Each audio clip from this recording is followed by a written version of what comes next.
Siempre creí que la boda de un hijo era el momento en que todo el esfuerzo de una madre se justificaba. Una se imagina estar allí, tomada de la mano, llorando de emoción, sintiendo orgullo de haber cumplido la misión más importante de la vida, criar. Pero cuando mi hija se casó, me expulsó delante de todos. Con una voz helada, me dijo que yo no pertenecía a su gran día. Y si piensas que esta historia termina aquí, estás muy equivocado. Porque lo que ocurrió después, nadie jamás lo esperaba. Quédate conmigo hasta el final, porque esta historia da un giro que te pondrá la piel de gallina. Pero antes, cuéntame en los comentarios, ¿desde dónde estás viendo esta historia ahora? Y no olvides suscribirte para acompañar más historias tan intensas como esta. Mi nombre es Rosaura Villalba, tengo 70 años, y toda mi vida trabajé como costurera en Madrid. Fui madre soltera, con orgullo y dignidad, creyendo que todo el amor que di sería recordado algún día. Pero aquella noche, todo se vino abajo. La primera imagen que guardo de ese día no fue el vestido de novia ni la música del cuarteto que tocaba en el jardín, sino el reflejo de los ventanales enormes, cubiertos de cortinas blancas que dejaban pasar un sol deslumbrante. Yo caminaba despacio, cuidando cada paso sobre el piso de mármol, sintiendo que mis zapatos viejos chirriaban demasiado fuerte en medio de tanta elegancia. Había deseado llegar a ese momento por años, me lo imaginaba como un regalo después de tantas noches de desvelo. La realidad me golpeó incluso antes de que alguien hablara, porque desde el primer segundo noté cómo algunas miradas se clavaban en mí con burla disfrazada de cortesía. Mi vestido azul marino contrastaba con los tonos claros y sedosos que predominaban en el lugar. Era un vestido sencillo, sin pedrería, pero cargado de memorias que no cualquiera podía entender. Lo había guardado como un tesoro desde que Isabela era apenas una niña, y de alguna manera, me hacía sentir que todavía había un lazo entre nosotras. Vi a mujeres con ropa de diseñador, joyas brillando bajo la luz de las lámparas de cristal, perfumes caros impregnando el aire. Me acomodé el cabello con disimulo, intentando que la inseguridad no me traicionara en mi propio rostro. El sonido de las copas de champán, el murmullo de conversaciones sobre viajes y negocios, todo me parecía ajeno. Yo solo quería cruzar el salón y llegar hasta mi hija. Respiré profundo para contener las lágrimas que ya amenazaban con aparecer y avancé unos pasos más. Cada metro se sentía como una prueba, como si la distancia se alargara a propósito para que yo reconsiderara la idea de acercarme. Sin embargo, mi corazón me empujaba, porque el deber de una madre no se mide por la vergüenza ni por el juicio de otros. Cuando por fin estuve frente a ella, el mundo pareció detenerse. Isabela estaba radiante, su vestido blanco caía como un río de seda hasta rozar el piso, y un collar de perlas descansaba sobre su cuello como si hubiera nacido para lucirlo. Me quedé inmóvil, esperando que me sonriera, que me tendiera la mano o que me dijera algo que justificara tantos años de esfuerzo. Pero lo que recibí fue una mirada helada, dura, imposible de confundir. En ese instante supe que algo estaba a punto de romperse. El silencio alrededor se hizo más pesado que cualquier palabra. Los invitados se acomodaron en sus asientos, algunos se inclinaron hacia adelante con evidente curiosidad. Yo apenas tuve tiempo de pensar en qué decir, cuando su voz se escuchó clara, alta y sin piedad. «Fuera de mi boda, mamá», gritó con una firmeza que no le conocía. Sentí como las paredes del salón se cerraban sobre mí, como el piso de mármol se volvía frío y hostil. Las copas se agitaron, algunos rieron por lo bajo, y mis manos temblaron. No pude reaccionar de inmediato. Me quedé mirándola, intentando encontrar a la niña que yo había criado, a la joven que alguna vez me abrazaba sin vergüenza en público. Pero esa hija no estaba ahí, solo quedaba una mujer que me desconocía frente a todos.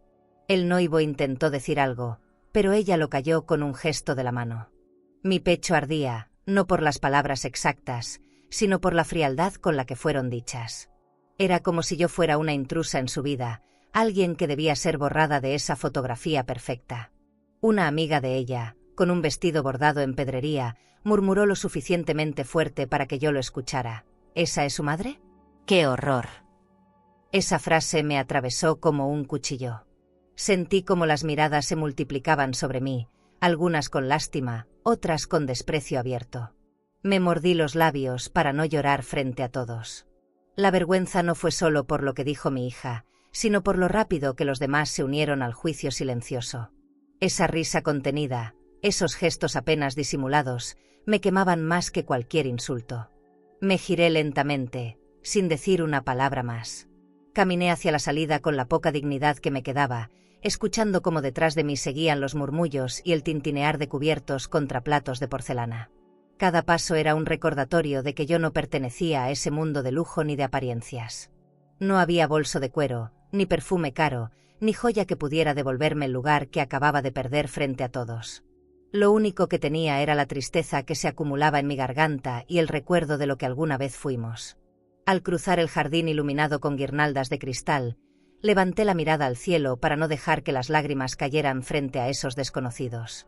El aire fresco de la noche me golpeó con fuerza, y sentí que ese contraste entre la música que seguía sonando dentro y el silencio de afuera me partía en dos. Afuera no había lujo ni aplausos, solo la soledad cruda y fría que me esperaba como una vieja conocida. Di un último vistazo a las ventanas grandes, donde la fiesta seguía como si yo nunca hubiera estado ahí. Me prometí a mí misma que no imploraría. No rogaría entrar de nuevo, no pediría explicaciones que ya estaban claras en su gesto. Apreté los puños y avancé hacia la oscuridad, convencida de que esa herida me acompañaría mucho tiempo. Nadie salió a buscarme, nadie pronunció mi nombre. Era como si yo nunca hubiera existido en esa boda. Esa noche desaparecí, y con mi ausencia empezó una historia distinta, marcada por el dolor, pero también por una fuerza que aún no sabía que tenía. Los primeros días después de la boda fueron un vacío interminable. Me despertaba temprano, como siempre, pero la casa se sentía más fría que de costumbre. El reloj del comedor marcaba las horas con un tic-tac insoportable, recordándome que nadie llamaba, nadie preguntaba por mí. Revisaba el teléfono cada rato, convencida de que algún mensaje aparecería, una disculpa, una explicación. Pero nada. El silencio era tan fuerte que parecía burlarse de mí, como si repitiera en eco lo que escuché en esa boda. Fuera, mamá. Me refugié en mi pequeño piso de lavapiés, con sus paredes manchadas de humedad y el sillón gastado que cruje cada vez que me siento. El contraste era insoportable. Apenas abría el celular y veía imágenes de la recepción, con lámparas de cristal colgando sobre un salón enorme cubierto de alfombras persas. Ahí estaba Isabela, alzando su copa de champán rodeada de empresarios y mujeres con vestidos brillantes. Yo, mientras tanto, abrazaba una taza de café tibio, viendo cómo la pintura de las ventanas grandes se caía a pedazos. No era envidia lo que sentía, era algo mucho peor, abandono. Porque el lujo no me importaba, lo que me destruía era ver cómo mi propia hija brillaba en público mientras me borraba de su vida como si nunca hubiera existido. Me preguntaba si ella recordaba mis desvelos, mis turnos dobles para poder comprarle sus libros, mis manos agrietadas de tanto coser para que nunca le faltara ropa. Todo eso parecía haber quedado enterrado bajo capas de seda, perfumes caros y sonrisas ensayadas para las cámaras. Cada vez que veía un vídeo nuevo, la herida se abría más. Había escenas de un banquete interminable, mesas repletas de postres finos, fuentes de vino y bandejas de plata llenas de comida que seguramente ni probaron. El ruido de la música, el aplauso de los invitados, todo quedaba registrado en esas grabaciones que la gente compartía como si fueran logros propios. Y yo, frente a la pantalla, me preguntaba si alguien en esa fiesta notó mi ausencia. Si alguien siquiera preguntó por qué la madre de la novia no estaba allí. El eco del silencio en mi casa era más fuerte que cualquier grito. Me sentaba junto a la ventana, mirando las luces lejanas de la ciudad, tratando de imaginar cómo podía seguir adelante después de esa humillación. A veces me sorprendía pensando en mi padre, en cómo me decía de niña que la dignidad no se negocia, que el respeto se gana con acciones. Yo había vivido bajo esas palabras, entregando todo lo que tenía. Y aún así, mi hija me había expulsado sin mirarme a los ojos, como si yo no tuviera valor. Hubo noches en las que no pude dormir. El recuerdo se repetía en mi mente una y otra vez, como un castigo. Me levantaba, caminaba por la casa en silencio y encendía una vela en la mesa del comedor. No rezaba, solo hablaba bajito, como si alguien pudiera escucharme. Decía mi dolor en voz baja, como un secreto compartido con las paredes. A veces terminaba llorando hasta quedarme dormida sobre el mantel viejo, con el aroma del café frío impregnado en la cocina. La soledad empezó a hacerse costumbre, aunque dolía como al principio. Aprendí a caminar por el mercado sin esperar compañía, a cocinar porciones pequeñas porque ya no había para quien preparar más. Los vecinos me saludaban con educación, pero nadie preguntaba de verdad cómo estaba. Era como si me hubiera vuelto invisible. Y en ese silencio comprendí algo que me dolía aceptar. Tal vez Isabela estaba cómoda sin mí, tal vez había decidido que yo no merecía un lugar en su nueva vida. Algunas tardes tomaba el autobús y recorría la Gran Vía solo para distraerme. Miraba las vitrinas con bolsos de cuero, joyas brillando bajo las luces y maniquíes vestidos con ropa de diseñador. No quería nada de eso, pero me gustaba observar a la gente entrar y salir, como si pertenecieran a un mundo que yo nunca conocería. Y al mismo tiempo pensaba en mi hija, en cómo ahora caminaba entre esos lugares con la frente en alto, mientras yo me escondía entre la multitud para no sentirme tan sola. No era fácil aceptar que alguien pudiera desechar a su madre como si fuera un objeto viejo. Esa idea me perseguía cada día, como una sombra. Intentaba leer, bordar, ocupar mi mente en cualquier cosa, pero siempre regresaba al mismo pensamiento. ¿Qué hice tan mal para merecer esto? Me dolía no encontrar respuesta, porque lo di todo, incluso más de lo que tenía. Y aún así, mi recompensa fue la burla de un salón lleno de desconocidos y el silencio cruel de los días siguientes. El tiempo parecía no avanzar. Cada semana se sentía idéntica a la anterior, marcada por el mismo silencio y el mismo vacío. Hasta que un día, al revisar el buzón de mi edificio, encontré un sobre con mi nombre escrito a mano. Era un papel grueso, elegante, con un sello que me resultaba familiar. Lo abrí con nerviosismo, sin imaginar que ese mensaje cambiaría el rumbo de mi historia. Dentro no había palabras de mi hija, ni una disculpa. Era algo completamente distinto. El sobre tenía un peso extraño, como si cargara dentro algo más que simples hojas. Mis manos temblaban al abrirlo, temiendo encontrar una burla o quizá una carta anónima. Pero en su interior había un documento oficial y una tarjeta de presentación con letras doradas que brillaban bajo la luz tenue de mi sala. El nombre del remitente era claro, un despacho jurídico en el centro de Madrid. No entendía que podía querer un abogado conmigo, una mujer que apenas sobrevivía con una pensión y algún que otro trabajo de costura. Esa misma tarde marqué el número. Me contestó una voz grave, educada, que me habló como hacía mucho nadie lo hacía, con respeto. Se presentó como el licenciado Herrera y me pidió que pasara por su oficina cuanto antes.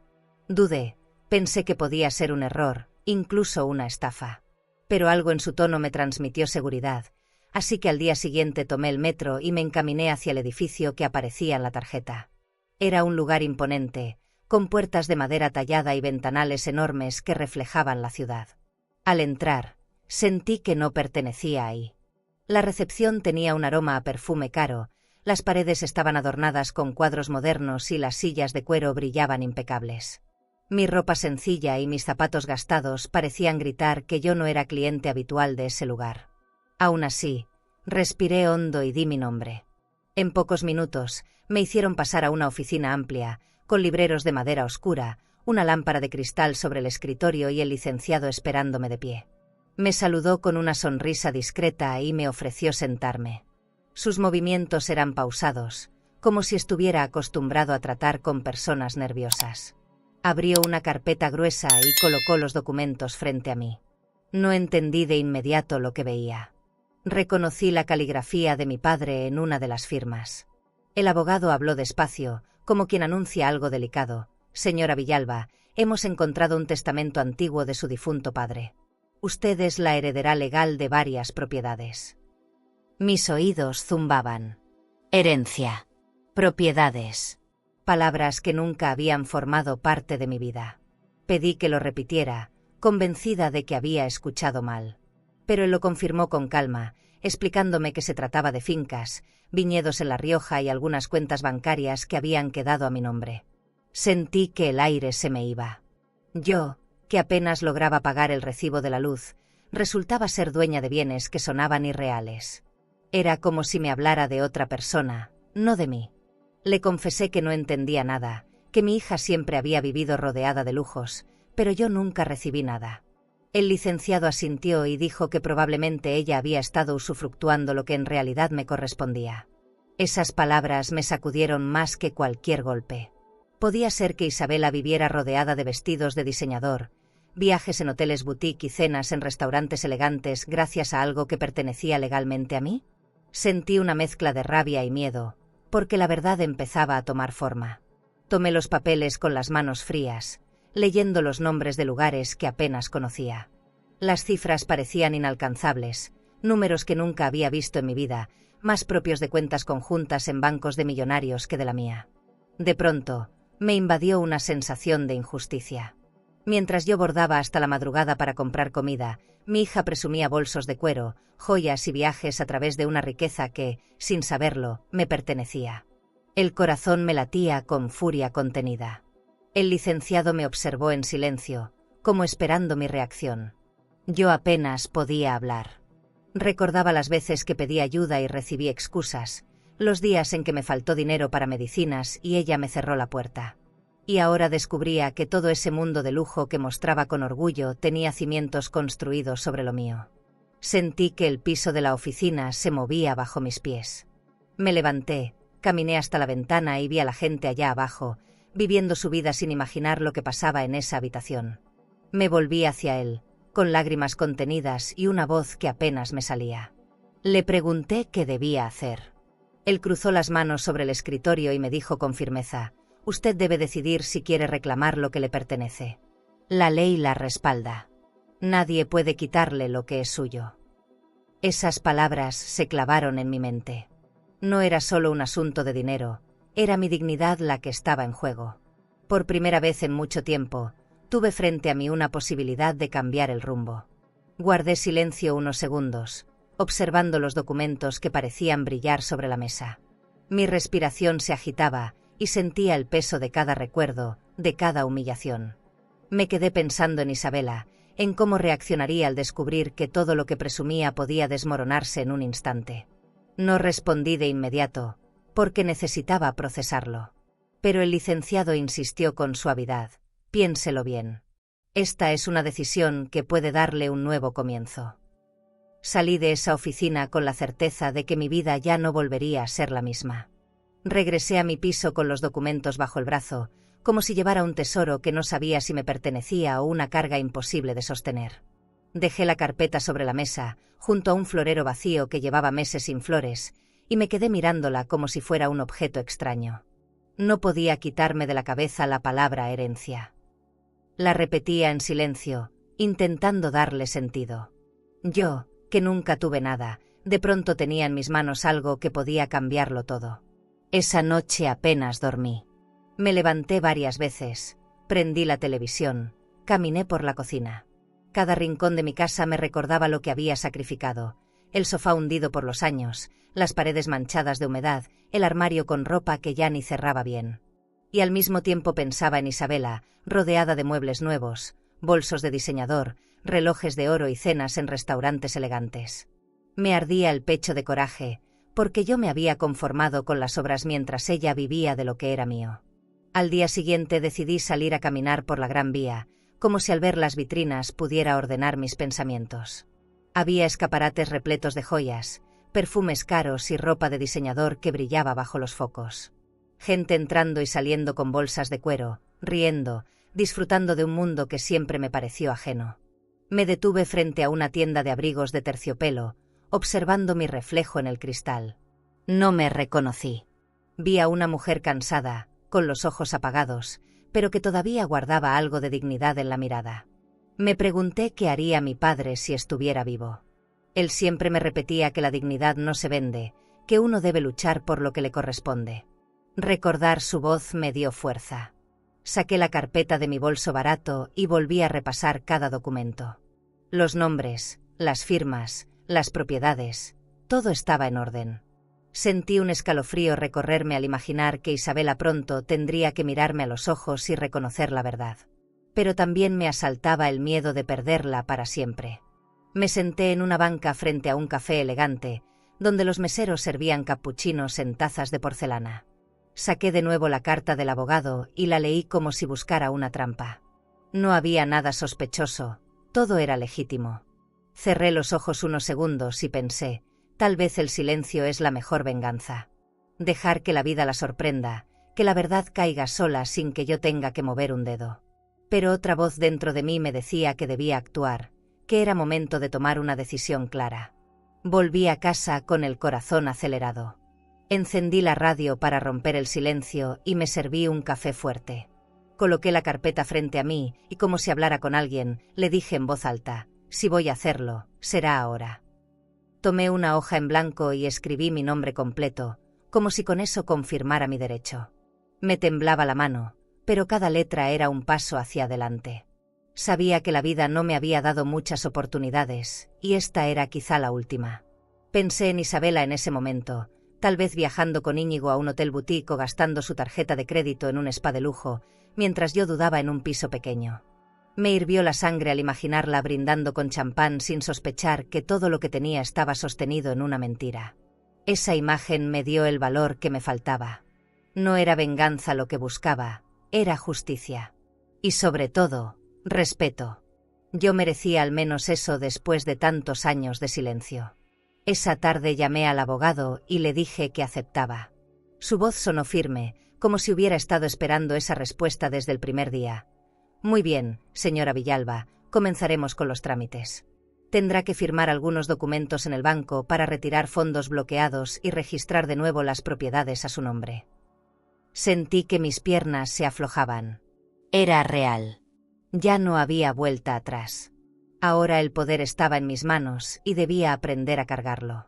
Colgué el teléfono y me recargué en la pared, tratando de asimilar lo que acababa de hacer.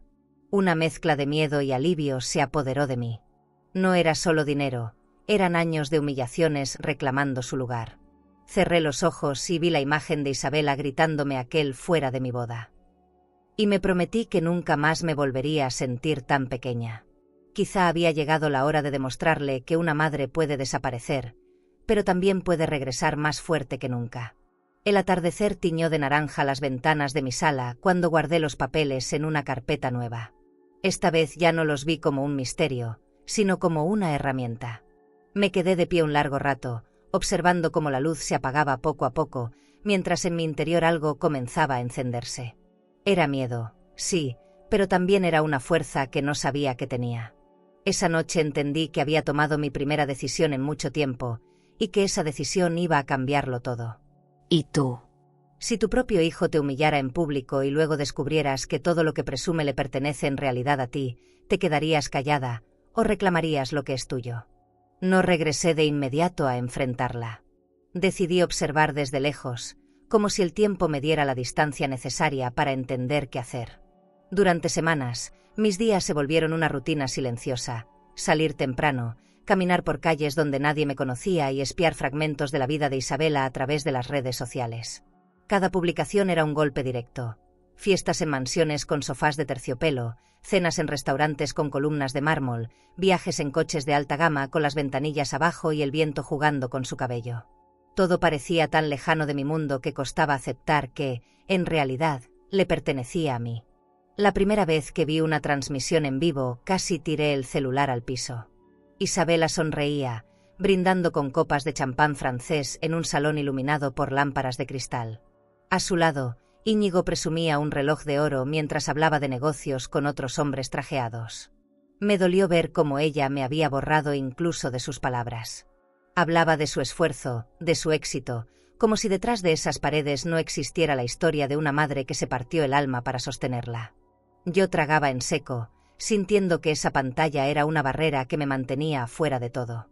Hubo noches en las que me sorprendí soñando con entrar en esas fiestas sin anunciarme, con recorrer los pasillos cubiertos de alfombras persas y gritarle a todos que la verdadera dueña era yo. Pero despertaba sudando y me repetía que todavía no era el momento. Había algo en mi interior que me pedía paciencia, como si la herida necesitara crecer un poco más para volverse fuerza. Caminaba entonces por la sala de mi piso, tocando una y otra vez la carpeta con los documentos, recordando que cada línea escrita ahí me daba un poder que no debía desperdiciar. Me volví espectadora de su vida. Desde mi mesa pequeña con mantel gastado, veía cómo Isabela se dejaba fotografiar con bolsos de cuero, joyas brillando en su cuello y vestidos de diseñador que cambiaba en cada evento. A veces cerraba el celular con rabia y lo dejaba en la mesa, incapaz de soportar tanta ostentación. Otras veces, en cambio, lo miraba con frialdad, como quien estudia un mapa antes de atacar. En ambos casos, mi corazón se apretaba con la misma pregunta: ¿En qué momento dejó de verme como madre y empezó a verme como una vergüenza? La ciudad también me recordaba su mundo. Caminaba por la calle Serrano y me detenía frente a vitrinas que exhibían zapatos de tacón con incrustaciones, bolsos de diseñador con precios impensables y joyerías donde los diamantes parecían estrellas atrapadas. Pensaba que, mientras yo admiraba desde fuera, ella probablemente entraba con una sonrisa confiada y una tarjeta de crédito lista para pagar. Esa diferencia era un espejo cruel, pero también un recordatorio de que todo ese lujo no le pertenecía realmente. Y cada vez que lo pensaba, mi determinación se fortalecía. Me hice la costumbre de pasar por lugares donde sabía que ella podría aparecer. Una vez la vi bajando de un coche elegante frente a un club privado. No me acerqué, solo la observé de lejos, notando su seguridad, el modo en que saludaba como si el mundo entero le perteneciera. Yo estaba ahí, entre sombras, recordando la noche en que me gritó frente a todos. El contraste entre su risa y mi silencio me caló hondo. Su felicidad no era más que un edificio levantado sobre cimientos que pronto se derrumbarían. Un día recibí una llamada inesperada del abogado. Me habló de un movimiento necesario en el banco, de firmar para asegurar una transferencia que liberaría parte de la herencia. Al colgar, me quedé mirando mis manos. Eran las mismas que habían cosido, lavado, limpiado y criado sola. Ahora esas mismas manos estaban por firmar papeles que pondrían bajo mi nombre las cuentas y propiedades que ella creía suyas. Esa idea me asustaba, pero al mismo tiempo me dio un respiro. Tal vez, por primera vez, el destino estaba de mi lado. La espera se volvió un arma. Yo sabía lo que ella no.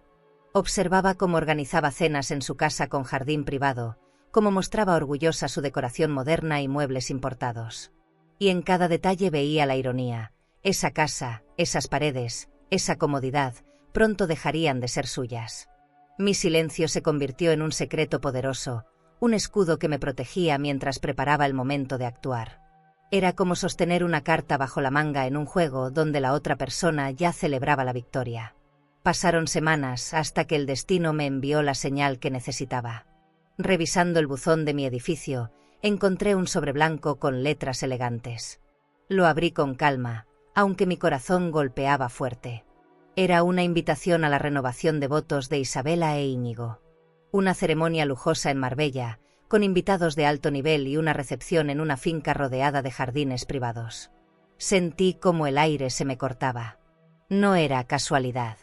Esa era la oportunidad que había estado esperando desde aquella boda que me expulsó.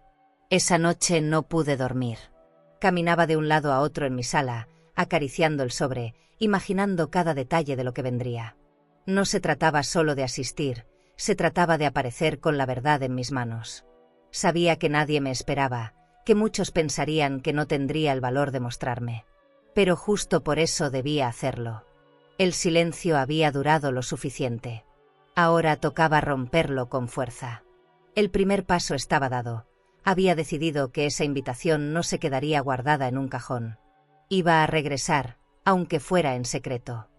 La invitación a Marbella permaneció varios días sobre mi mesa como una sombra difícil de ignorar. Cada vez que la veía sentía una mezcla de miedo y determinación, como si el papel me estuviera retando a dar un paso que nunca pensé dar. Leí los detalles una y otra vez. La finca rodeada de jardines privados, la recepción con música en vivo, un banquete de lujo en salones decorados con mármol. El contraste con mi pequeña sala, con sus paredes manchadas y muebles gastados, era brutal. Sin embargo, por primera vez no me sentí derrotada, sino llamada a levantarme. Decidí que si iba a aparecer, no podía hacerlo con la misma ropa sencilla que siempre había usado. Necesitaba vestirme no para impresionar, sino para enfrentar. Con ese pensamiento caminé hacia la calle Serrano, donde las vitrinas exhibían vestidos de diseñador, collares de perlas y zapatos de tacón que parecían sacados de un sueño. Mis pasos eran inseguros, pero cada prenda que veía me recordaba que yo ya no era la misma. Tenía en mis manos documentos que me devolvían un lugar. No era una intrusa, era la dueña legítima de lo que mi hija presumía. Entré a una boutique con vitrinas brillantes y un aroma a perfume caro que me envolvió de inmediato. El dependiente me observó con esa mirada que mezcla amabilidad y desdén, como si supiera que pocas veces alguien como yo podía pagar lo que ofrecían. Aún así, me mostró telas de seda, bolsos de cuero y collares de perlas que resplandecían bajo las luces. Toqué una de esas telas y sentí un escalofrío, no por el lujo, sino porque comprendí que podía tenerlo sin sentirme impostora. Yo ya no miraba desde afuera, ahora tenía derecho a elegir. El probador se convirtió en un campo de batalla. Me miraba en el espejo y dudaba de mí misma. Probé un vestido rojo de seda que caía sobre mi cuerpo con una elegancia inesperada. Al principio me pareció demasiado atrevido, pero luego pensé que el rojo siempre fue el color de la fuerza, del coraje que una mujer guarda incluso en el silencio. Ajusté los tirantes, respiré profundo y me observé con atención. Por un momento, reconocí en el reflejo a una mujer distinta, no la madre humillada, sino la madre que se levantaba. El dependiente me trajo un par de zapatos de tacón, brillantes, con un diseño que jamás hubiera imaginado usar. Dudé, mis pies cansados no estaban acostumbrados a esa altura, pero aún así me los probé. Al caminar unos pasos, escuché el eco firme contra el piso de mármol de la tienda. Ese sonido me sacudió, porque era el mismo eco que resonaría cuando entrara al salón de la recepción. Me lo imaginé con claridad, todos en silencio, mi hija palideciendo y yo avanzando con pasos que no pedían permiso.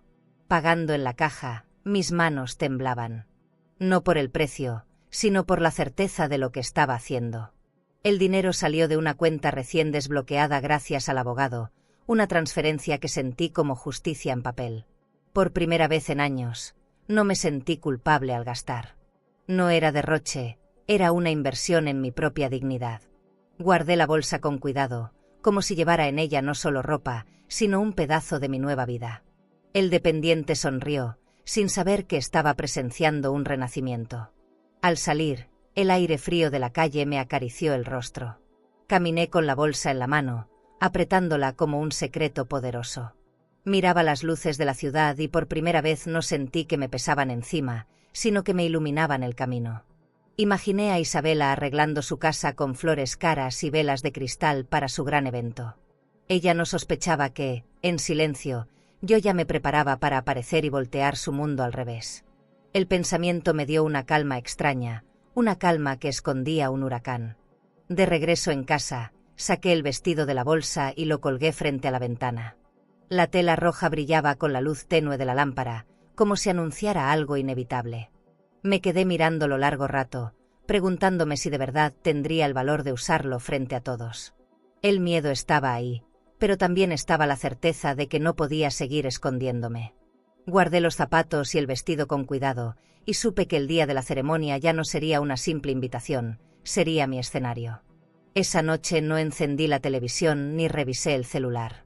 Solo me senté en la mesa con una taza de café y observé la carpeta con los documentos junto al vestido colgado. Dos símbolos distintos, pero que juntos contaban mi historia, la justicia legal y la fuerza emocional. Sabía que todavía faltaba tiempo, pero dentro de mí ya no había marcha atrás. Todo estaba en movimiento, como una corriente que me arrastraba hacia un destino del que no podía escapar. Cuando apagué la luz y me recosté en la cama, sentí un nudo en el estómago. No era miedo exactamente, era anticipación. Cerré los ojos y me vi a mí misma entrando al salón de mármol, con lámparas de cristal iluminando mi camino y un murmullo apagándose de golpe. La escena era tan vívida que me estremecí. No sabía cómo iba a reaccionar ella, pero yo ya había dado el paso más importante, atreverme a prepararme. El resto llegaría pronto. El viaje a Marbella fue un torbellino de emociones que apenas pude contener. Compré mi boleto en una agencia de viajes del centro y, mientras la vendedora me hablaba de horarios y asientos, yo apenas escuchaba. Mi mente estaba en otro lugar, la finca donde mi hija celebraría su renovación de votos. Al llegar, me hospedé en un hotel boutique, discreto, con habitaciones pequeñas pero limpias. Desde mi ventana se alcanzaba a ver el mar, y el sonido de las olas me recordaba que estaba a punto de enfrentar una tormenta mucho más grande que la del agua. La finca elegida por Isabela era un lugar de lujo. Se hablaba de jardines privados con fuentes iluminadas, estatuas importadas de Italia y salones con columnas de mármol que parecían sacados de un palacio. Yo no había puesto un pie ahí todavía, pero las imágenes en internet y las descripciones que circulaban me bastaban para imaginar la magnitud del evento. Pensar que esa misma tierra llevaba mi apellido y que ella se la había apropiado sin dudar me provocaba un ardor en el pecho difícil de describir. Me pasé horas caminando por las calles de Marbella, viendo turistas entrar y salir de restaurantes elegantes donde el aroma a mariscos frescos llenaba el aire. Cada risa de los comensales me recordaba que, a unos kilómetros, mi hija organizaba un banquete con platillos aún más caros, servido en vajilla de porcelana fina. Cerraba los ojos y podía ver a los invitados brindando con champán francés, comentando sobre viajes a lugares exóticos, mientras yo planeaba en silencio cómo aparecer en medio de esa escena perfecta. Al día siguiente, la ciudad estaba revolucionada por la ceremonia. Los periódicos locales hablaban de la presencia de políticos, empresarios y celebridades en la recepción. El nombre de Isabela aparecía junto a fotografías donde sonreía al lado de Íñigo, mostrando un vestido de seda blanca con incrustaciones brillantes. Me dolió verla tan segura, tan convencida de que el mundo entero le pertenecía. Y al mismo tiempo, esa imagen alimentaba mi decisión de no retroceder. Era necesario que alguien la confrontara con la verdad. Me encerré en la habitación del Hotel Boutique para ensayar. Colgué mi vestido rojo frente al espejo y lo miré hasta que me acostumbré a su intensidad. Practiqué caminar con los tacones nuevos sobre el piso de madera, escuchando el eco firme que resonaba como un anuncio de lo que vendría. No era vanidad lo que me movía, era el deseo de sostenerme en pie con dignidad cuando llegara el momento. Incluso me perfumé con una fragancia discreta, no para competir con nadie, sino para recordarme a mí misma que merecía ocupar un espacio sin esconderme. La mañana de la ceremonia amaneció despejada, con un cielo azul brillante que parecía burlarse de mi ansiedad. Desayuné un café rápido y apenas probé un panecillo. El estómago me daba vueltas, pero la decisión estaba tomada. Caminé hasta una plaza cercana y me senté a escribir una carta breve en mi cuaderno. Unas líneas que no sabía si iba a entregar, pero que necesitaba poner en palabras. Era una carta para mi hija, aunque en realidad era para mí, un recordatorio de que no iba a dejar que la vergüenza marcara mi final. Al caer la tarde, un coche elegante me llevó hasta la entrada de la finca. El conductor, contratado por el abogado, me abrió la puerta con un gesto educado. Respiré profundo antes de bajar, sintiendo como el aire cálido de Marbella me golpeaba en el rostro. Frente a mí se extendía un jardín decorado con luces colgantes, caminos de piedra y arreglos florales que olían a jazmín. Todo era majestuoso, deslumbrante, pensado para impresionar. Y sin embargo, lo único que yo veía era el escenario de un ajuste de cuentas inevitable. Desde la entrada alcancé a escuchar la música de piano que llenaba los salones. Los invitados llegaban con trajes oscuros y vestidos largos, saludándose con abrazos calculados y sonrisas ensayadas. Yo permanecía a un costado, observando cómo las copas de cristal se llenaban de vino y cómo los meseros desfilaban con bandejas de plata. No entré de inmediato. Me quedé unos minutos escondida entre los árboles del jardín, sintiendo que mi corazón golpeaba como un tambor. Era un miedo paralizante, pero también una fuerza que me empujaba hacia adelante. Me acomodé el vestido rojo, ajusté los tirantes y repasé en mi mente cada palabra que había ensayado. No iba a improvisar. Necesitaba que cada frase saliera con la firmeza de quien reclama lo que es suyo. Miré mis manos, recordando los años de trabajo, las veces que cosí hasta sangrar los dedos, y me prometí que no iba a dejar que ese esfuerzo quedara enterrado en el olvido. Esa promesa fue mi armadura mientras avanzaba hacia la puerta principal. Cuando los guardias abrieron el portón y me dejaron pasar, sentí que el tiempo se detenía. El sonido de la música se mezclaba con el murmullo de los invitados y el brillo de las lámparas de cristal iluminaba mi camino. Di un paso, luego otro, hasta que el eco de mis tacones resonó sobre el mármol de la entrada. Todos voltearon a verme. Y aunque mi hija aún no me había visto, yo ya sabía que en cuestión de segundos sus ojos se encontrarían con los míos. Al cruzar el umbral del salón, una ráfaga de murmullos recorrió el lugar como un viento invisible. El eco de mis tacones golpeando el mármol se mezclaba con la música de piano que de pronto pareció bajar de volumen. Sentí decenas de ojos clavarse en mí, algunos sorprendidos, otros curiosos, otros claramente incómodos. Mi vestido rojo brillaba bajo las lámparas de cristal y yo caminaba con la espalda erguida, como si cada paso fuera un golpe contra los años de silencio. Isabela estaba en el centro del salón, rodeada de invitados. Su risa se apagó de inmediato al verme.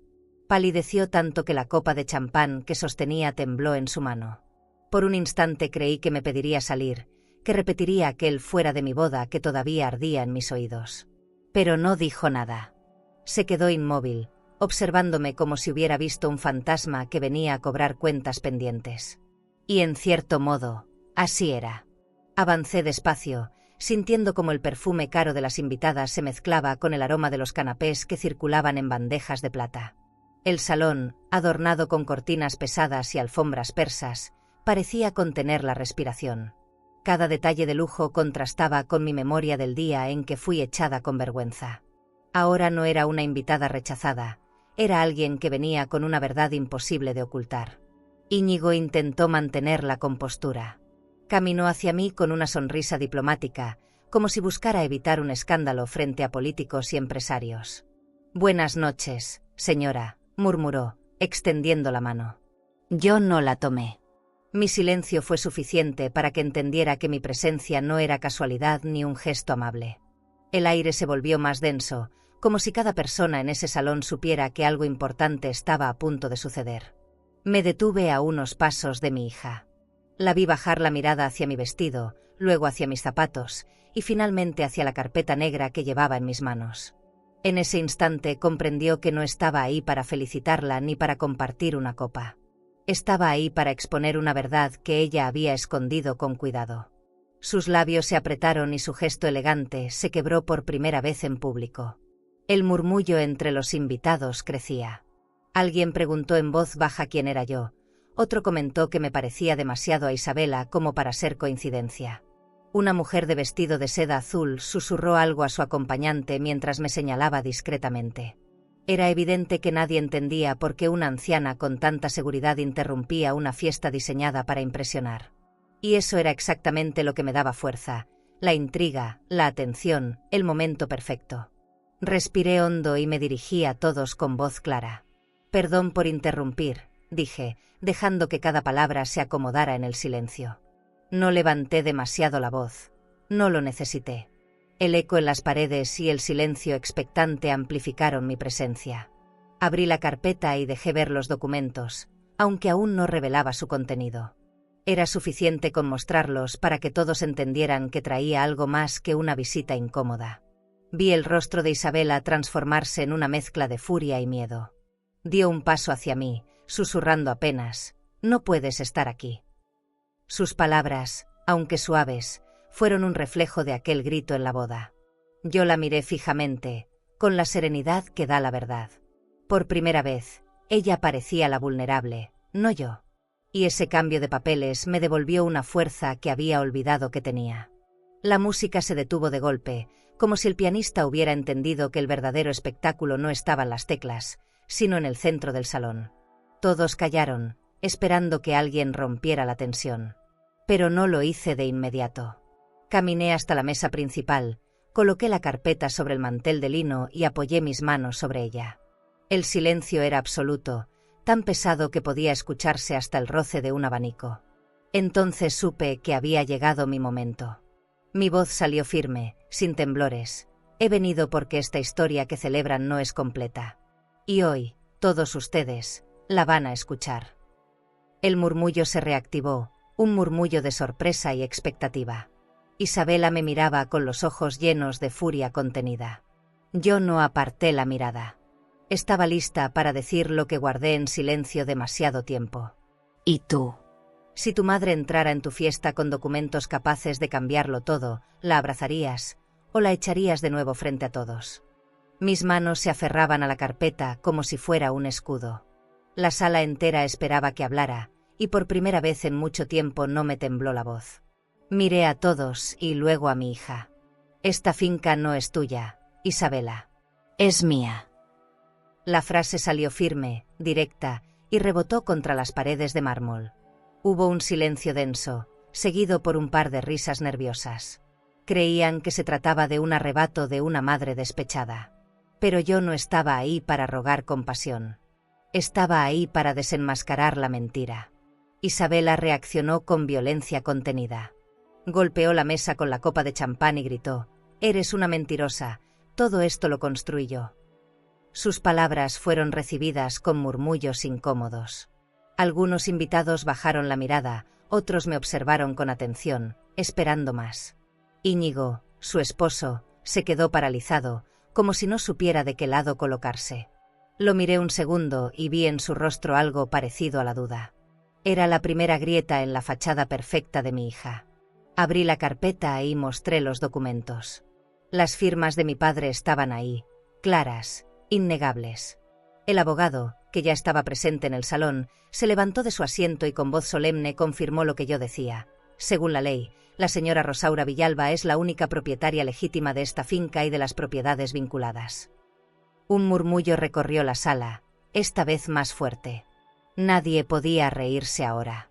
El peso de la verdad había caído como un martillazo en medio del banquete. Los invitados comenzaron a mirarse entre ellos, incómodos. El ambiente de lujo, con sus lámparas de cristal y manteles de lino, se volvió de pronto un escenario tenso, casi hostil. Una mujer dejó su copa a medias, un hombre fingió revisar su teléfono, otros se acomodaron en sus sillas como si no quisieran ser parte del escándalo. Era evidente que el espectáculo ya no era la música ni la comida. El espectáculo era mi hija enfrentada a la verdad que nunca quiso reconocer. Isabela se acercó a mí, con los ojos rojos de rabia. Me susurró entre dientes: ¿por qué me haces esto? Yo la miré con calma, recordando cada humillación, cada silencio, cada rechazo. Porque me echaste de tu boda, hija. Porque decidiste borrar a tu madre frente a todos. Y porque la dignidad también se hereda, aunque no la quieras. Su rostro se deformó de ira, y su máscara de elegancia se rompió frente a todos los presentes. Íñigo dio un paso hacia mí, intentando mediar.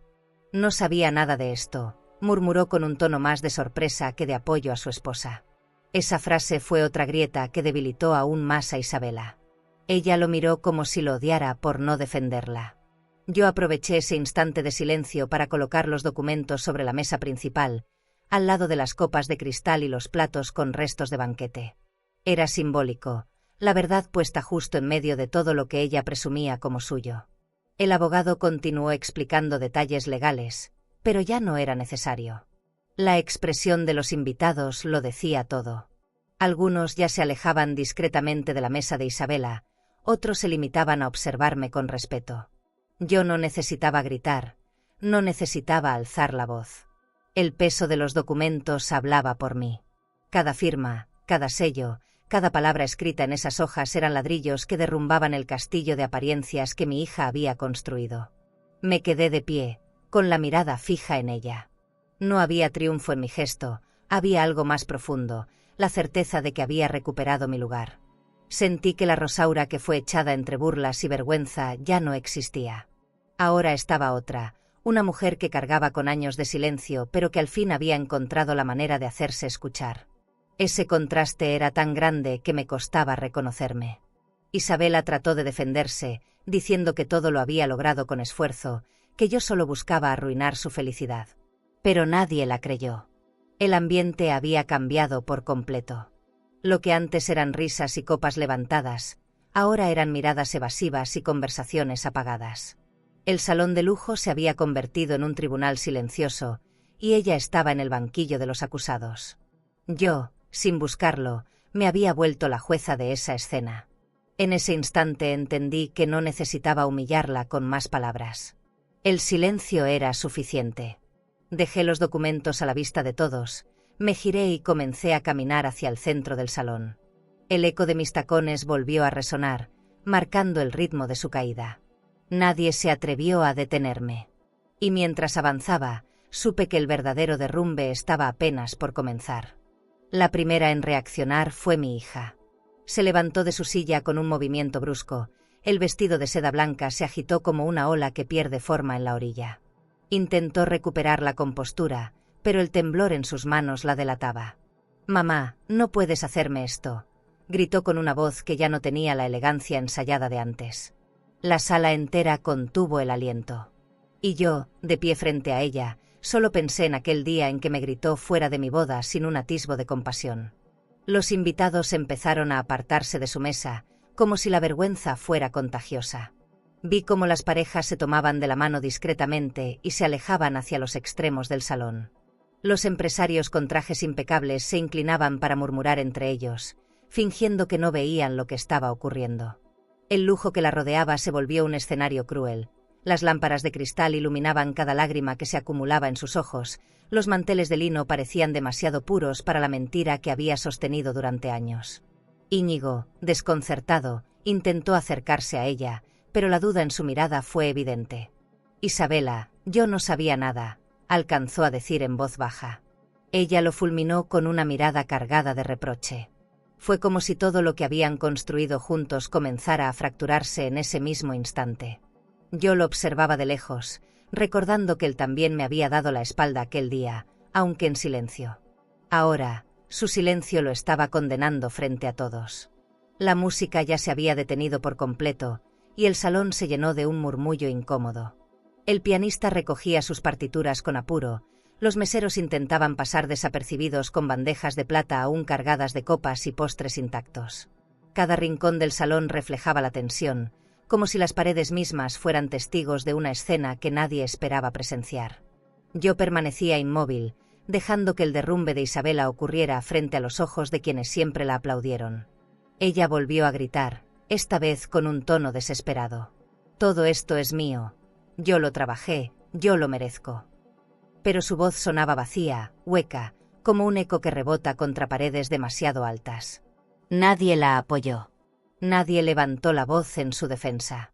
Vi como una de sus amigas más cercanas la observaba con desdén, como si ya no valiera la pena seguir vinculada a ella.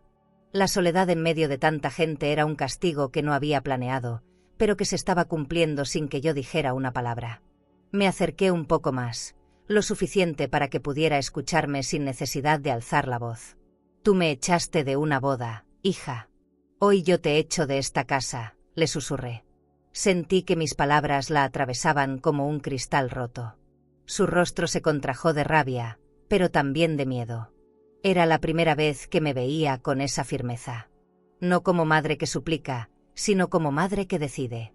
Y en ese instante entendí que ya no podía retroceder. Los guardias de seguridad recibieron una señal discreta del abogado. Avanzaron con pasos firmes hacia la mesa principal. Isabela retrocedió instintivamente, como si supiera lo que estaba a punto de ocurrir. «No se atrevan», gritó, pero su voz se quebró. Yo no di otra orden, no fue necesario. El silencio de todos los presentes y los documentos sobre la mesa eran órdenes suficientes. Cada segundo era una eternidad. Antes de continuarmos, si esta historia te está emocionando y quieres seguir acompañando relatos llenos de vida, dolor y transformación, no te olvides de suscribirte al canal. Aquí, cada historia tiene alma, y tal vez, alguna te ayude a sanar algo que ni sabías que seguía dentro de ti. Haz clic en suscribirse, y sigue este camino con nosotras. Una caída en cámara lenta frente a un público que grababa con sus teléfonos. Vi cómo los guardias la rodeaban. Ella intentó resistirse, sujetándose del respaldo de una silla con las uñas pintadas de rojo, pero fue inútil. La arrastraron suavemente hacia la salida, mientras su vestido de seda blanca se arrugaba contra el piso de mármol. Los invitados apartaban la vista, fingiendo no mirar, aunque todos sabían que era imposible no hacerlo. La caída de la princesa estaba siendo pública, registrada y compartida en tiempo real por quienes no perdonan debilidades. Me quedé quieta, observando cómo se alejaba entre gritos y súplicas. Parte de mí quería correr y detener todo, recordarle que era mi hija. Pero otra parte, la que cargaba con años de humillaciones, me decía que ese era el precio justo de sus decisiones. No disfrutaba verla así, no era triunfo lo que sentía, era justicia. Y aunque el dolor se me atoraba en el pecho, no podía negar que había algo simbólico en esa escena. La hija que me echó ahora era echada frente a todos. Cuando la puerta se cerró tras ella, un silencio sepulcral quedó en el salón. El abogado recogió los documentos y me los entregó con discreción. Yo los guardé en mi bolso con manos firmes, consciente de que la batalla apenas comenzaba. Afuera, los gritos de Isabela todavía resonaban, pero adentro, la dignidad que me habían negado durante años volvía a respirar dentro de mí.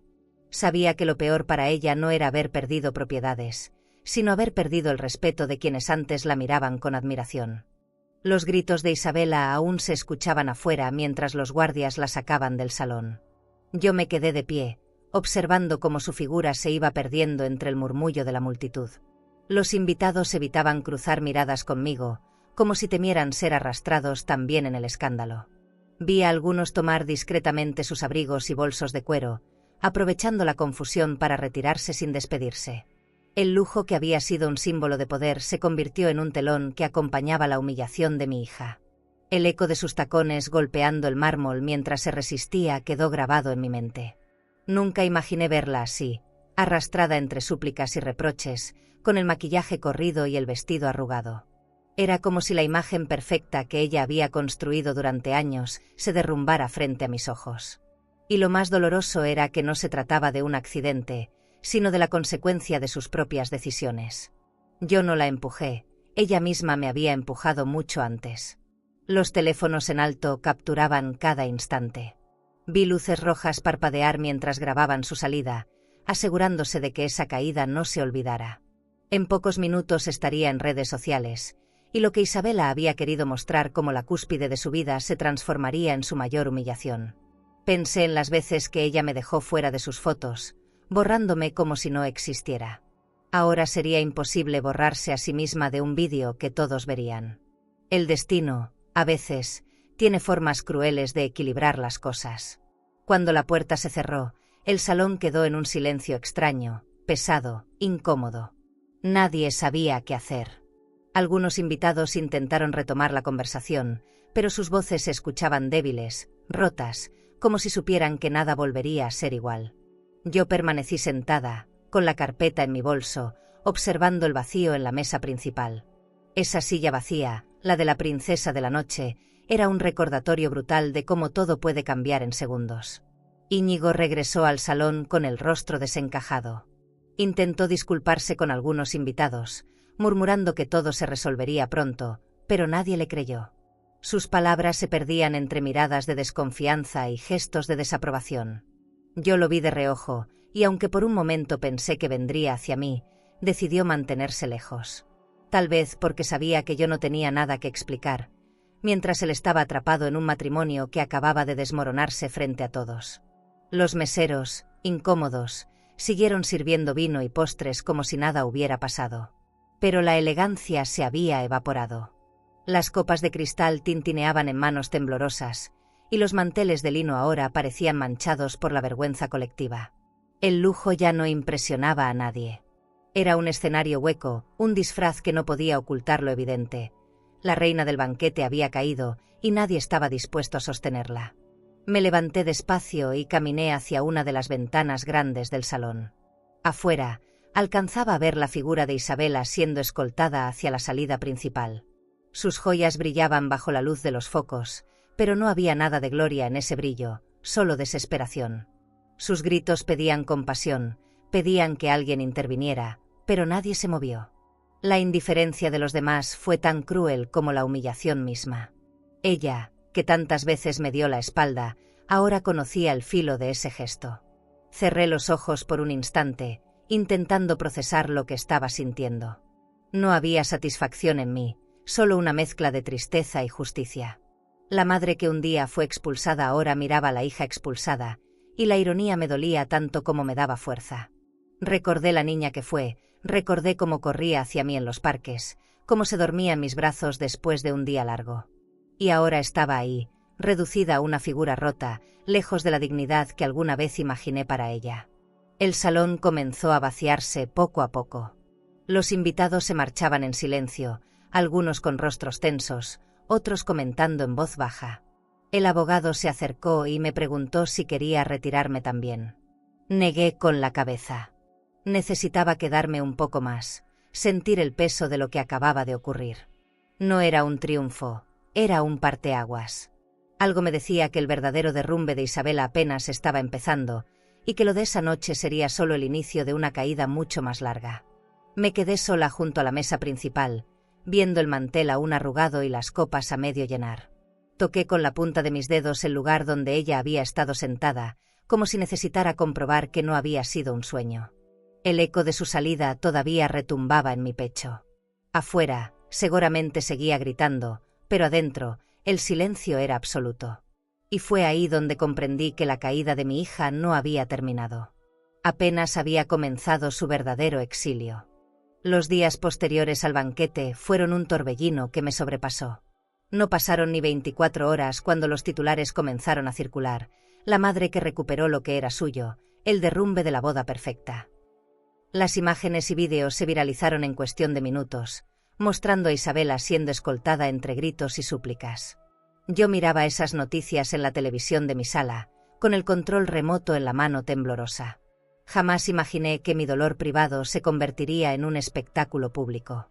Cada canal de televisión tenía una opinión, y los periódicos hablaban de mí como si me conocieran.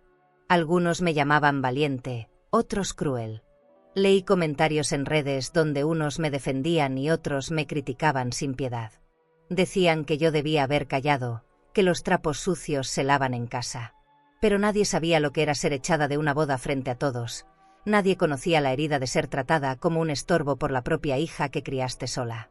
Es fácil opinar cuando no se cargan cicatrices. El teléfono de mi casa sonaba constantemente. Periodistas queriendo entrevistarme, vecinos curiosos preguntando si era cierto lo que habían visto en internet. Yo no respondía. Colgaba una y otra vez, incapaz de soportar tantas voces externas. Prefería el silencio, aunque fuera pesado. Caminaba por mi sala, veía los muebles gastados, las paredes descascaradas, y pensaba en cómo ese mundo humilde contrastaba con las propiedades que ahora estaban a mi nombre. Era una ironía dolorosa, pero también una oportunidad. Decidí alejarme unos días y me refugié en una de las casas que habían quedado registradas a mi nombre. No era una mansión de lujo, pero sí tenía un jardín amplio, ventanas grandes que dejaban entrar la luz y muebles que todavía conservaban un aire de elegancia. Al abrir las puertas y recorrer cada rincón, sentí que la vida me estaba regresando algo de lo que me había quitado. No eran las paredes en sí, era el respeto que comenzaba a recuperar conmigo misma. Las noches ahí eran distintas. Encendía una lámpara de cristal en el comedor y me sentaba con una taza de té caliente, escuchando el crujido de los árboles en el jardín. Me hablaba en voz baja, como si necesitara convencerme de que era real. Esto es tuyo, Rosaura. Te lo ganaste con años de trabajo y lágrimas. Y aunque me lo repetía una y otra vez, aún me costaba creerlo. El miedo de perderlo todo otra vez se mezclaba con la esperanza de que finalmente algo se había acomodado en su lugar. Isabela, mientras tanto, desapareció de la escena pública. Ya no había fotos sonrientes en redes sociales. Ya no se hablaba de sus viajes ni de sus cenas en restaurantes elegantes. Lo poco que supe fue gracias a un conocido que la vio en un hotel barato de Valencia, vestida con ropa sencilla, intentando pasar desapercibida. Esa imagen me dolió más de lo que imaginé. Porque aunque me había humillado, seguía siendo mi hija. Y verla caer de esa manera era un golpe que no celebraba, sino que me hacía llorar en silencio. El abogado me visitó una tarde para hablar de cuentas bancarias, transferencias y registros de propiedades. Escuchaba sus palabras, pero mi mente estaba en otro sitio. No podía dejar de pensar en lo frágil que se había vuelto todo. Un día estás en la cima, rodeada de aplausos, y al siguiente, el mismo público que te aplaudía te da la espalda. La vida de mi hija era prueba de ello. Y en medio de esa reflexión, comprendí que ahora era yo quien debía decidir qué hacer con el poder que tenía en las manos. Los vecinos comenzaron a acercarse, algunos con curiosidad, otros con genuino respeto. Mujeres que antes apenas me saludaban en el mercado ahora me tocaban el brazo y me decían que admiraban mi valentía. Me costaba aceptar esos cumplidos, porque en mi interior no me sentía heroína. Me sentía una madre herida, cansada, que había tenido que defenderse para no desaparecer. Sus palabras eran un bálsamo, sí, pero también una carga. Ahora todos esperaban que yo hiciera algo más con lo que había recuperado. En la soledad de esas noches, me preguntaba si había sido demasiado dura. Recordaba la cara de Isabela, sus lágrimas, sus gritos de desesperación. Y aunque sabía que había merecido enfrentar las consecuencias, no podía evitar el dolor de verla hundirse. Me repetía que la dignidad no tiene precio, que no se negocia ni con los hijos, pero mi corazón de madre aún latía con culpa. Tal vez porque las madres estamos hechas para proteger, incluso cuando nos hieren. Esa culpa se mezclaba con una certeza. Mi vida había cambiado para siempre. Ya no podía volver a ser la mujer que esperaba en silencio un gesto de cariño. Ahora tenía una voz, una herencia y un respeto que había tardado demasiado en recuperar. Y con todo eso, también tenía un dilema que me quitaba el sueño. ¿Qué hacer con lo que me pertenecía y cómo enfrentar a una hija que, aunque rota, seguía siendo mía? ¿Y tú? ¿Crees que el verdadero triunfo está en heredar riquezas y propiedades, o en recuperar la dignidad que un día te arrebataron? Una tarde, mientras recorría los pasillos de la casa que ahora era mía, me detuve frente a los ventanales enormes del salón principal. La luz del atardecer bañaba los muebles antiguos y el piso de mármol, y por primera vez no vi lujo, vi posibilidad. Esa mansión no era solo un espacio para guardar silencio, podía convertirse en algo que diera sentido a todo lo vivido. La idea me llegó como un susurro, abrir las puertas para mujeres que, como yo, habían sido olvidadas o humilladas en su propia familia. Empecé con algo pequeño. Llamé a unas vecinas, mujeres mayores que vivían solas en departamentos estrechos, y las invité a tomar café conmigo en la sala adornada con cortinas de terciopelo. Ellas llegaron tímidas, mirando a su alrededor con asombro. Se sentaron en los sillones de cuero y por primera vez escuché risas que llenaban la casa. No eran risas frívolas, eran risas de alivio, de sentirse vistas. Esa tarde entendí que la verdadera riqueza no estaba en las joyas, sino en compartir dignidad. Con el tiempo, las visitas se volvieron frecuentes. Una traía bordados, otra proponía leer en voz alta viejos poemas, otra enseñaba a coser. Yo las escuchaba y sentía que cada palabra era un ladrillo que reconstruía no solo la mansión, sino también mi corazón. Pronto alguien me sugirió formalizarlo, hacer del espacio un centro cultural para mujeres maduras. La idea me asustó al inicio, pero luego me di cuenta de que era el paso lógico, transformar el lugar donde me humillaron en un refugio de respeto. Comencé a organizar las habitaciones. Abrí los ventanales para dejar entrar la brisa, limpié los candelabros de cristal que habían quedado olvidados y pedí ayuda para restaurar muebles. Cada detalle era simbólico. Darle nueva vida a esos objetos era como darle nueva vida a mi propia historia. Contraté a un pintor que renovó las paredes con tonos cálidos, lejos del frío blanco que siempre me pareció demasiado distante. Poco a poco, la casa se llenó de colores, voces y movimiento. El abogado, sorprendido por mi decisión, me preguntó si estaba segura de invertir las cuentas recién liberadas en algo que no generaría ganancias. Yo le respondí con una serenidad que lo dejó callado: invertir en dignidad siempre deja frutos, aunque no se midan en dinero. Él sonrió y asintió, como si en el fondo supiera que tenía razón. No estaba buscando multiplicar cifras en el banco, estaba buscando multiplicar vidas con esperanza. Y eso me bastaba. El primer taller fue de pintura. Compramos lienzos, pinceles y colores brillantes. Ver a aquellas mujeres de más de 60 años mancharse las manos de azul, rojo o amarillo era como presenciar niñas reencontrándose con la alegría. Una de ellas me dijo con lágrimas en los ojos: hace años que no me sentía útil. Yo la abracé y pensé en todas las veces que yo también me había sentido un estorbo. Era como mirarme en un espejo que me devolvía consuelo en lugar de vergüenza. Pronto llegaron más actividades: clases de baile, lecturas colectivas, pequeños conciertos en el salón con piano. Cada evento llenaba los corredores de la casa con música y voces, reemplazando los ecos fríos de las humillaciones pasadas. Me gustaba caminar por esos pasillos y escuchar el bullicio alegre. Ya no eran murmullos de burla, eran susurros de vida. Y cada risa me recordaba que había tomado la mejor decisión: transformar el dolor en refugio. La prensa se enteró y comenzó a publicar titulares distintos a los del escándalo. Ahora hablaban de la madre que convirtió una mansión en un centro cultural para mujeres olvidadas. Llegaron periodistas con cámaras, y aunque me incomodaba la atención, acepté hablar. No lo hice para presumir, sino para que otras mujeres supieran que no estaban solas. A mí me echaron de una boda, dije en la entrevista, pero de esta casa nadie será echada nunca. Y esa frase resonó más de lo que esperaba. Los días empezaron a tener un ritmo nuevo. Me levantaba temprano, abría las ventanas grandes y dejaba que el olor del café recién hecho llenara los pasillos. Preparaba mesas con manteles sencillos, flores frescas del jardín y tazas de porcelana que encontré guardadas en el sótano. Ver llegar a esas mujeres con paso lento pero sonrisa ansiosa me daba una paz que nunca había conocido. Era como si al fin estuviera sanando algo que no había tenido nombre. Una noche, Mientras apagaba las luces del salón después de un taller de canto, me quedé sola en medio de la sala iluminada apenas por una lámpara de cristal. Cerré los ojos y respiré profundo. Escuché en mi memoria la voz de Isabela gritándome fuera de mi boda y luego abrí los ojos para ver la casa llena de vida nueva. Comprendí que ya no era un lugar de vergüenza, sino de renacimiento. Y aunque sabía que la herida con mi hija seguía abierta, algo dentro de mí me decía que pronto volvería a verla, aunque no sabía en qué condiciones. El nombre de Isabela desapareció de las revistas y de las columnas sociales con la misma rapidez con la que había aparecido. Ya no quedaban fotos de fiestas ni reportajes de viajes.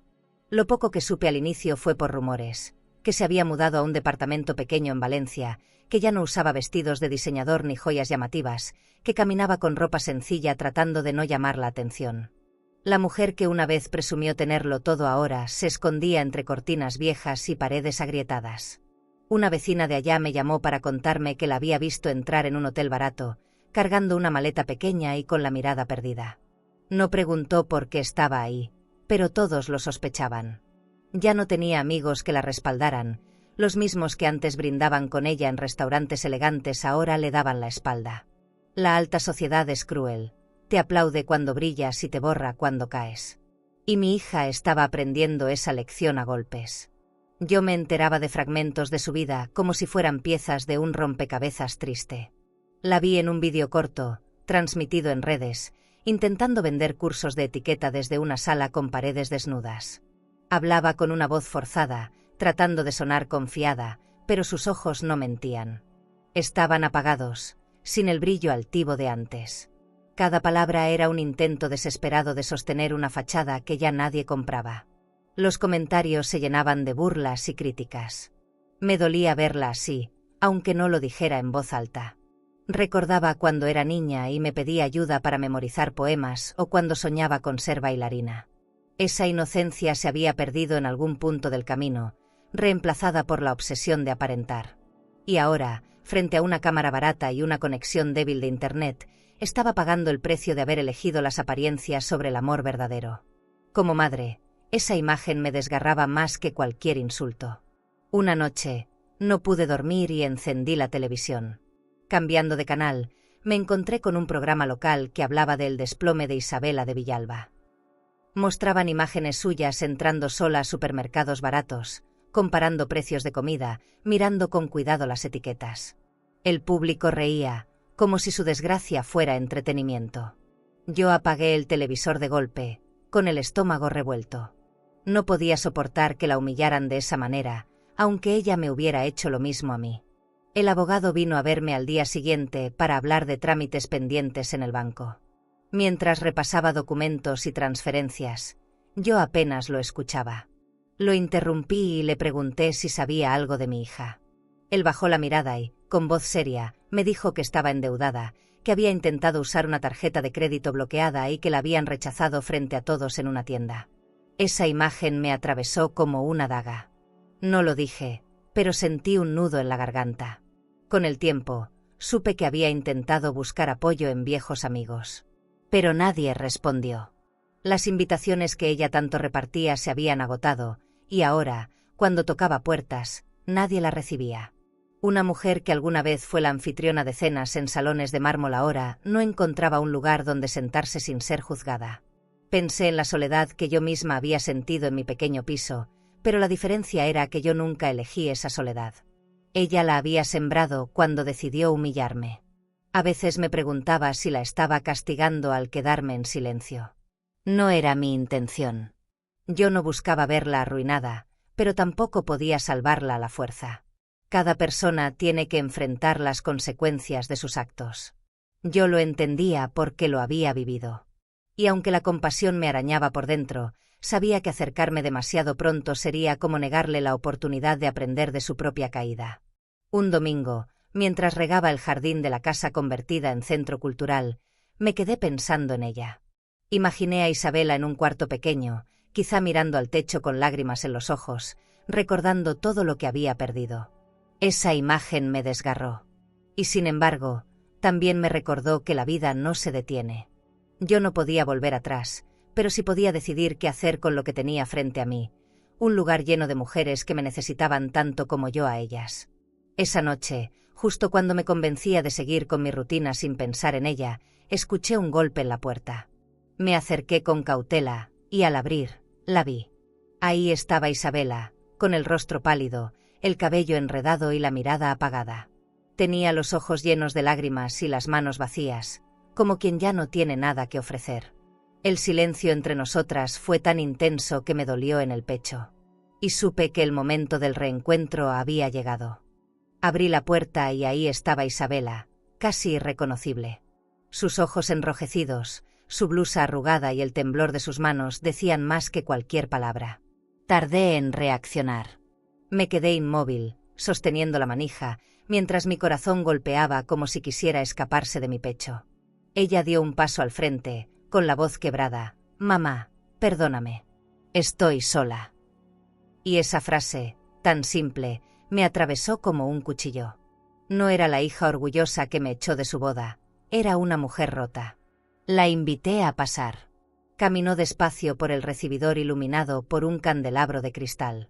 Sus ojos recorrían cada rincón como si nunca hubiera visto la casa, aunque sabía que antes la había presumido como suya. Se sentó en el sofá de terciopelo, encogida, con la espalda hundida y la mirada perdida. Yo me quedé de pie, observándola. No supe qué decir. Una parte de mí quería abrazarla, otra me gritaba que no olvidara la humillación que había sufrido. Ella rompió el silencio con lágrimas. No tengo a dónde ir, nadie me contesta, nadie quiere estar conmigo. Su voz sonaba como la de una niña, frágil, indefensa. Me dolió escucharla, porque recordé a la pequeña que corría hacia mí en los parques, la que se dormía en mis brazos cuando tenía miedo. Y al mismo tiempo recordé a la mujer que me expulsó frente a todos, riendo con sus amigos mientras yo salía entre burlas. Era un torbellino de recuerdos que me desgarraba por dentro. Me senté frente a ella, con las manos entrelazadas para no temblar. «Isabela», le dije, «no sabes cuánto daño me hiciste». Ella levantó la mirada, suplicante. «Lo sé, mamá. Y me arrepiento cada día». Pensé que el dinero y el lujo me darían respeto, y lo único que encontré fue vacío. Sus lágrimas cayeron sobre su blusa barata, mojando el tejido. Yo escuchaba en silencio, sin saber si creer en sus palabras o si eran solo un intento desesperado por no quedarse sola. Me contó cómo la habían rechazado en tiendas al intentar usar tarjetas bloqueadas, cómo sus antiguos amigos se reían de ella a sus espaldas, cómo había sentido la vergüenza de ser invisible en la misma sociedad que antes la aplaudía. «Ahora entiendo lo que viviste, mamá», murmuró. Yo apreté los labios, conteniendo la rabia. Porque por más dolor que sintiera por verla hundida, no podía ignorar que me había dejado sola cuando más la necesité. El reloj de oro en la sala marcaba el paso del tiempo con un tic-tac que pesaba como un juicio. Ella extendió su mano hacia mí, esperando que la tomara. Dudé. Mis dedos se crisparon, pero no me moví. «Por favor, mamá, no me dejes afuera otra vez», dijo con un hilo de voz. Esas palabras me hicieron recordar el frío de aquella noche en que me expulsó. El contraste era brutal, entonces fui yo la que quedé afuera, y ahora era ella quien pedía entrar. Me levanté y caminé hacia la ventana. El jardín estaba en silencio, iluminado por faroles suaves. Me quedé ahí, dándome unos segundos para respirar. ¿Era justo darle lo que me pedía? ¿Era correcto olvidar años de desprecio por unas lágrimas repentinas? Dentro de mí había un debate que no podía resolver con facilidad. La madre herida y la madre protectora peleaban por el mismo lugar en mi corazón. Cuando regresé hacia ella, la vi de rodillas, con la frente inclinada y las manos juntas, como si rezara. Era una imagen dolorosa, porque nunca quise verla así. Yo quería que mi hija aprendiera respeto, no que se arrastrara. Me acerqué y la ayudé a levantarse. No dije nada, solo la sostuve del brazo para que se sentara otra vez en el sofá. Ella me miró agradecida, con un brillo de esperanza en los ojos. Me pedía perdón una y otra vez, repitiendo que había entendido demasiado tarde el valor de una madre. Yo la escuchaba, pero algo en mí se resistía a abrir de nuevo la puerta del todo. Porque sabía que si la perdonaba sin más, ella nunca aprendería. Y si la rechazaba por completo, tal vez me arrepentiría para siempre. Esa tensión me mantenía en vilo, como si mi corazón estuviera suspendido entre dos decisiones imposibles. El silencio se apoderó de la sala. Solo se escuchaba el zumbido lejano del reloj y el golpeteo de la lluvia contra las ventanas grandes. Ella me miraba, esperando mi veredicto, y yo me mantenía callada, atrapada en el dilema. Sentí que la decisión estaba cerca, que no podría evadirla mucho más. Y mientras ella seguía con la mirada suplicante, entendí que el verdadero juicio aún no había llegado. Me quedé mirando a Isabela largo rato, en silencio. Ella temblaba frente a mí, esperando una respuesta que parecía no llegar nunca. Recordé cada palabra que me gritó aquella tarde en el jardín de cristal, como me echó entre risas ajenas. La herida volvió a abrirse, y por un momento sentí que debía cerrar la puerta sin decir nada más. Pero verla tan rota, tan distinta a la mujer arrogante que conocí, me detuvo. El pasado y el presente se enfrentaban en mi pecho como dos fuerzas opuestas. Respiré hondo y me acerqué a la mesa donde había 2 tazas de porcelana aún vacías. Llené ambas con café y las coloqué frente a nosotras. «Siéntate», le dije con voz baja. Ella obedeció al instante, como una niña asustada. El simple gesto de compartir una mesa parecía un acto monumental. Era la primera vez en años que nos encontrábamos frente a frente sin testigos, sin lujos, sin máscaras. Solo una madre y una hija tratando de sobrevivir a lo que se habían hecho. Ella habló primero, entre sollozos. «No merezco tu perdón, mamá, pero tampoco quiero seguir sola. Estoy dispuesta a empezar de cero, aunque tenga que limpiar el piso de esta casa para demostrarte que puedo cambiar». La escuché con el corazón apretado. Su voz era sincera, o al menos así sonaba. Pero yo sabía que las palabras pueden ser tan frágiles como el cristal de esas lámparas que colgaban sobre nosotras. Una parte de mí quería creerle, otra temía volver a ser traicionada. La conversación se alargó. Hablamos de años que nunca se recuperarán, de abrazos que no dimos y de heridas que aún escuecen. Yo no gritaba, no reprochaba. Solo hablaba con calma, como quien pone en orden una herida abierta para que pueda sanar. Ella me escuchaba, cabizbaja, llorando de vez en cuando. Y yo, mientras hablaba, me sorprendí a mí misma. No buscaba venganza, buscaba dignidad. Esa diferencia lo cambiaba todo. El reloj de oro en la repisa marcaba la medianoche cuando tomé una decisión. Me levanté despacio y caminé hacia la puerta. Ella me siguió con la mirada, nerviosa, sin saber qué iba a pasar. Abrí la puerta de par en par y me quedé de pie junto a ella. «Cuando echas a tu madre de tu boda, no esperes que te reciba en su nueva vida con los brazos abiertos», dije con voz firme. Sus ojos se llenaron de lágrimas, comprendiendo lo que significaban esas palabras. No le grité ni la insulté. Solo le señalé el camino hacia afuera. Ella se levantó, tambaleante, con lágrimas rodando por sus mejillas. «Por favor, mamá, dame otra oportunidad», suplicó. Yo no respondí. El silencio fue mi respuesta más dura. Ella entendió y dio unos pasos hacia la puerta, con la dignidad hecha pedazos. Esa imagen quedará grabada en mi memoria. La misma mujer que me expulsó ahora saliendo lentamente, derrotada, de la casa que un día llamó suya. Antes de cruzar el umbral, se giró hacia mí. «Te amo, mamá», murmuró con la voz apagada. No contesté. La miré con una mezcla de tristeza y serenidad. Porque aunque esas palabras eran reales, habían llegado demasiado tarde. El amor no se mide solo en frases, se mide en respeto. Y ella lo había olvidado cuando más lo necesitaba. Cerré los ojos un instante, respiré profundo y me mantuve firme. No podía volver a ser la misma mujer débil de antes. La acompañé hasta la salida con pasos lentos. Cada metro que avanzaba era un recordatorio del camino roto que había elegido. Cuando quedó afuera, apoyada en el marco de la puerta, yo tomé aire y solté la frase que me quemaba desde hacía años. «Yo también te quise, hija. Pero el respeto que rompiste no se repara con lágrimas». Cerré la puerta con suavidad, sin golpes, solo con la firmeza de quien sabe que está eligiendo su propia paz. Me quedé sola en la sala iluminada por las lámparas de cristal. El silencio era distinto al de otras noches. Ya no dolía. Ahora se sentía como un escudo, como un espacio propio. Me senté en el sillón de terciopelo, con la taza aún tibia en las manos, y dejé que el eco de mis palabras se quedara flotando en el aire. Sabía que afuera ella lloraba, pero también sabía que adentro yo respiraba dignidad. Y eso, al final, era lo que había estado buscando desde el inicio. Esa madrugada comprendí que la herida no se cerraría del todo, pero que al menos ya no me controlaba. Había elegido mi camino, uno en el que no necesitaba que ella me validara para sentirme valiosa. El dolor estaba ahí, sí, pero transformado en una fuerza que no me dejaría caer nunca más. Cerré los ojos y pensé en lo que vendría después. No era el final de la historia, era el inicio de una nueva etapa que todavía tenía mucho por enseñarme. ¿Y tú? ¿Crees que un hijo que humilló públicamente a su madre merece ser perdonado? ¿O hay heridas que nunca vuelven a cerrarse? Esa noche dormí poco. El eco de la puerta cerrándose aún resonaba en mi mente, como un sello definitivo.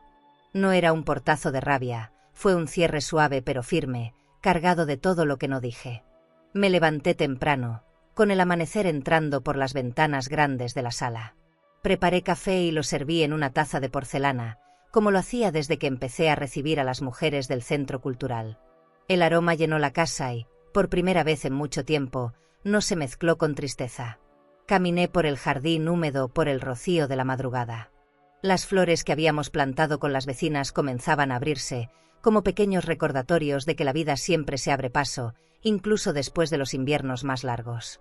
Toqué con la punta de mis dedos los pétalos de una rosa roja y pensé en mi vestido, en cómo me había devuelto la fuerza de caminar entre todos sin agachar la cabeza. Era un símbolo que ya no necesitaba usar, porque ahora esa fuerza estaba dentro de mí. Entré al salón principal y encendí las lámparas de cristal. Sus reflejos iluminaron los cuadros, las cortinas y los muebles que ya no me parecían ajenos. Ese espacio que un día fue escenario de humillación ahora era un refugio lleno de dignidad. Las risas de las mujeres en los talleres todavía resonaban en mi memoria, y me prometí seguir abriendo la puerta a todas las que lo necesitaran. Ya no era la madre rechazada, ahora era la anfitriona de un hogar levantado sobre respeto. Me senté frente al piano y dejé caer mis manos sobre las teclas. No sabía tocarlo, pero presionar una nota al azar fue suficiente. El sonido vibró en el salón vacío, rompiendo el silencio de manera delicada. Cerré los ojos y pensé en todo lo que había pasado. El rechazo, el silencio, la herencia, la confrontación, la caída de mi hija. Todo parecía una película lejana, pero era mi vida. Y aunque había dolor en cada recuerdo, también había un aprendizaje que nadie podría arrebatarme. Afuera comenzó a llover suavemente. El golpeteo contra las ventanas me dio una paz inesperada. Siempre había asociado la lluvia con nostalgia, pero esa mañana me sonó a limpieza, como si cada gota se llevara un poco del peso que aún cargaba. Me quedé observando cómo el agua recorría los cristales, deformando las luces de la sala, y me sentí en calma. Era como si la casa misma respirara conmigo, como si por fin hubiéramos encontrado un ritmo compartido. Pensé en Isabela. No con rabia, no con deseo de venganza. La pensé como lo que era, una hija perdida en sus propias decisiones. Tal vez un día tocaría mi puerta de nuevo, tal vez no. Yo ya no dependía de eso. El amor de madre seguía ahí, intacto, pero ya no podía ser ciego. Había aprendido que amar también significa poner límites, aunque duela. Y en ese entendimiento encontré una libertad que nunca había conocido. Me levanté y recorrí el pasillo lentamente, tocando con la mano las paredes recién pintadas. Cada paso me recordaba que había sobrevivido, que no era la mujer echada de un banquete, sino la mujer que regresó a reclamar su lugar. Sonreí al pensar en lo simbólico de todo, la madre expulsada de una boda que ahora abría las puertas de su propia casa para dar refugio. Era una justicia que no buscaba aplausos, solo paz. Encendí una vela y la coloqué en el centro de la mesa principal. Su luz cálida contrastaba con la lluvia que seguía cayendo afuera. Me quedé observándola mientras parpadeaba, iluminando suavemente los documentos guardados en la repisa. Ya no los veía como armas, sino como recordatorios de lo que había defendido. La dignidad no está en los papeles, está en el corazón que aprende a decir hasta aquí cuando ya no puede más. La tarde llegó lenta. Abrí las puertas del jardín para que entrara el aire fresco. Escuché a lo lejos las voces de las vecinas que se acercaban para otro taller. Supe entonces que la vida continuaba, que las historias no se detienen en un final perfecto, sino que se transforman en caminos nuevos. Recibí a esas mujeres con una sonrisa, porque sabía que lo que compartíamos no era solo un espacio, era un refugio contra la indiferencia. Y eso era más valioso que cualquier herencia. Cuando el sol comenzó a ocultarse, volví a quedarme sola en la sala. Me acerqué a la puerta, la misma que había cerrado frente a Isabela, y pasé la mano sobre la madera. No lloré. Solo me permití un último suspiro, como quien libera un peso. Cerré los ojos y repetí en silencio la frase que me acompañaría siempre: humillar a quien te dio la vida, es cavar el pozo donde se ahogará tu orgullo. Abrí los ojos y, con una calma profunda, entendí que ese era mi verdadero cierre. ¿Tendrías el valor de mirar a los ojos a quien un día te humilló, y aún así mantener la calma, la dignidad y la frente en alto? Si hoy te sientes rechazada, olvidada o incluso expulsada de la vida de alguien que debería haberte amado, quiero que recuerdes esto: eso no define tu valor. Tú no eres un estorbo. Tú no eres una vergüenza. Tú eres raíz. Eres memoria viva. Y aunque algunos hayan preferido rodearse de lujos y apariencias antes que abrazar tu amor verdadero, todavía hay corazones en este mundo que encontrarían un refugio entero en tus brazos. Has dado tanto, más de lo que tenías. Alimentaste, cuidaste, trabajaste hasta el cansancio. Muchas veces lloraste en silencio. Y quizás nunca recibiste las gracias que merecías. Pero aquí, te vemos. Te escuchamos. Y queremos que sepas algo. Todavía hay belleza en tu camino, todavía hay flores que pueden brotar de tus manos, todavía hay sonrisas que tu presencia puede encender.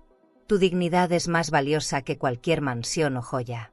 Y cuando aprendes a sentarte en tu propia mesa, con la frente erguida, incluso aquellos que un día te rechazaron, tarde o temprano regresan, pidiendo un lugar. Entonces, querida, recuerda, tú decides. Porque tú ya eres suficiente. Si esta historia tocó tu corazón, suscríbete para seguir acompañándonos en estas historias llenas de vida, de dignidad y de esperanza. ¿Crees que esta historia fue dolorosa?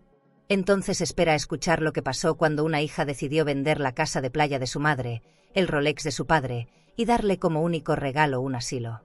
Te dejaré este vídeo en la pantalla final para que lo veas ahora mismo. Haz clic y descubre la historia completa de Vendí tu casa de playa, mamá. También el Rolex de papá, su regalo es el asilo, porque el desenlace es tan brutal que nadie lo vio venir.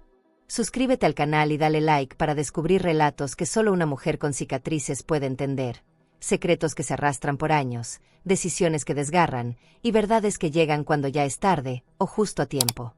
Porque hay heridas que solo sanan cuando alguien se atreve a contarlas.